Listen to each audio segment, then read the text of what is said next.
Hi, this is Jeff White with LifeandLivingNow and Versatile Fighting Arts.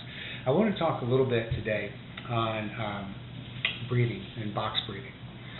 And I've used box breathing for a while now. It was not always a part of my routine. I've been a meditator since my mid-30s, martial arts for a long time, and Qigong for probably going on 10 years now maybe. And within that, you encounter the box breathing as a breathing technique. And I knew of it, but really didn't explore it and didn't use it for a long time. And then the more that I had gotten into it, you start seeing the benefits of it. So first, what is box breathing? And it's just simply as you're breathing in for a certain number of seconds, you're holding the breath, exhale, hold the breath again. So inhale, hold, exhale, hold, box breathing, as opposed to say just regular breathing in and out without any kind of hold to it, or triangle breathing, which is obviously breathe in, hold, breathe out, breathe in, hold, breathe out. So both are effective, and it's the question of what does it do for you. One of the benefits of it is that it's a powerful technique. It's a simple technique, but very powerful. I'm told that Navy SEALs use it. I know we came across this in my meditation studies before, more for those that were doing yoga. Came across it in Qigong, of course, and it helps to improve focus, anxiety, and to reset the nervous system. So it can be used by anybody that encounters stress, whether you're a business professional, worker, doesn't make any difference. Mentally and emotionally, it helps to reduce stress and anxiety because it activates the parasympathetic nervous system, the rest and digest state, as opposed to fight or flight.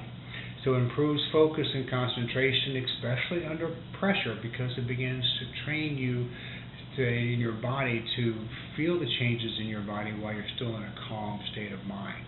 So you're training your mind to stay calm in situations where you begin to sense a rise in our need for air, and promotes mindfulness, present moment awareness. In the physical sense, it lowers your heart rate, lowers your blood pressure, regulates breathing, and improves lung function over time with consistent work. It improves your sleep quality by relaxing the nervous system and enhances performance under physical and mental strain. And how you do that is quite easy. You inhale, as we said, just inhale, hold, exhale, hold. I typically say start with about 4 seconds. There was a study done, and I forget now the name of it, but it was, you take a deep breath, hold your breath, and for as long as you can hold your breath until you feel that first part of a need to gulp, not just pressure building up, but where I really want to take an inhale of air. And athletes or those that with very efficient systems should be able to hold their breath for 40 seconds or longer. When I first read about this test, I did it, and it was about 33 seconds, and they said that's a solid effort. Did the box breathing for a little bit, came back again, and could hold for well over 43 seconds, and it continued to build. So I thought that was interesting. But you just kind of start with breathe in, diaphragmatically, so down deep belly breathing. Breathe in, hold 4 seconds. Breathe out nice and slow. Don't push it out, don't rush it out. Control. And hold. And then to repeat that. I like to take it to about 6 seconds or longer. You continue to build, and you can play with it. You can do longer holds and shorter inhales and exhales. But at first, keep it symmetrical. Breathe in 4, hold 4, release 4, hold 4, breathe in 5, hold for 5, exhale for 5 counts, hold for 5 counts. Okay? And then you can kind of build as you want from there. Now, what it does is that it helps to CO2 itself, carbon dioxide, plays a crucial role and an effect that the more CO2 that your body produces helps to release more oxygen from the hemoglobin in your blood. So when CO2 levels rise, then the hemoglobin releases oxygen more readily. So you get more oxygen dump into your system, which is your nutrients.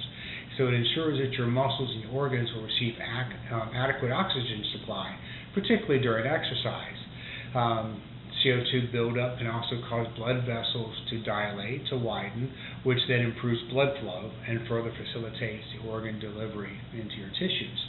Increased CO2 levels will also lead to better oxygen uptake from the cells, and it's allowing them to function more efficiently, as you mentioned, because when the body senses rise in CO2, that CO2 helps release more oxygen from the hemoglobins.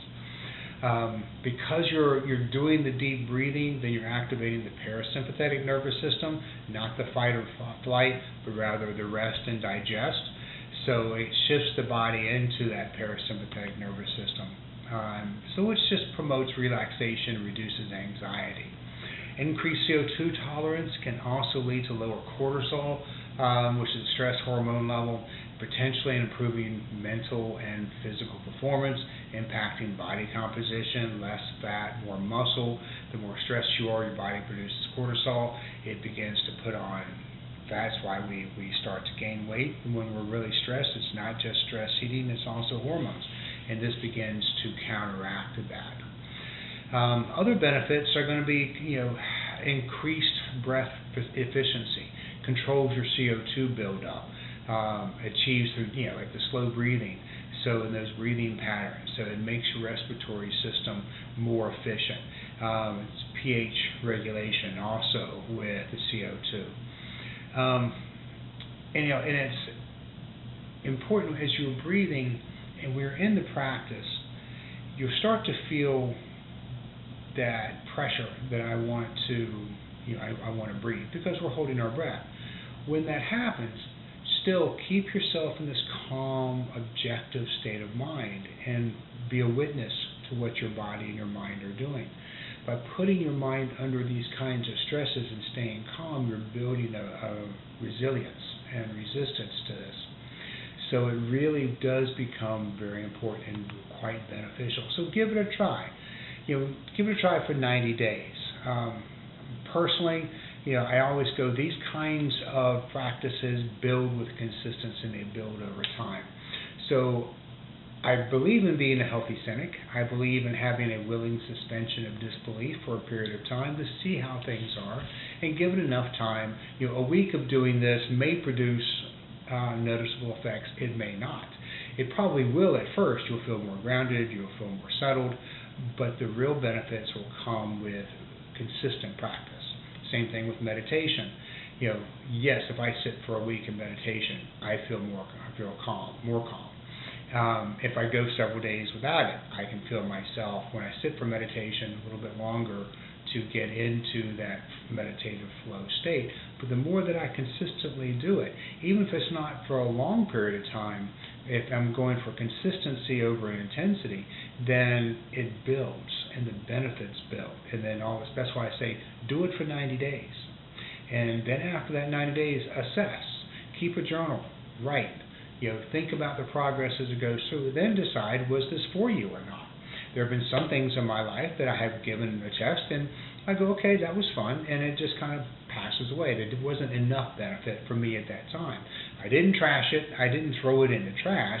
I just set it aside. I didn't see it was something that I needed to do right then. So give it a try. Let me know what you think. And this is Jeff White, Life and Living Now, Versatile Fighting Arts. Subscribe us if you like what you see. I'd like to hear from you. You can email me at lifeandlivingnow@gmail for anything on topics of Qigong, meditation, self-improvement, self-development. Martial arts gets funneled over to Versatile Fighting Arts. So thanks much. Have a great day. Bye-bye.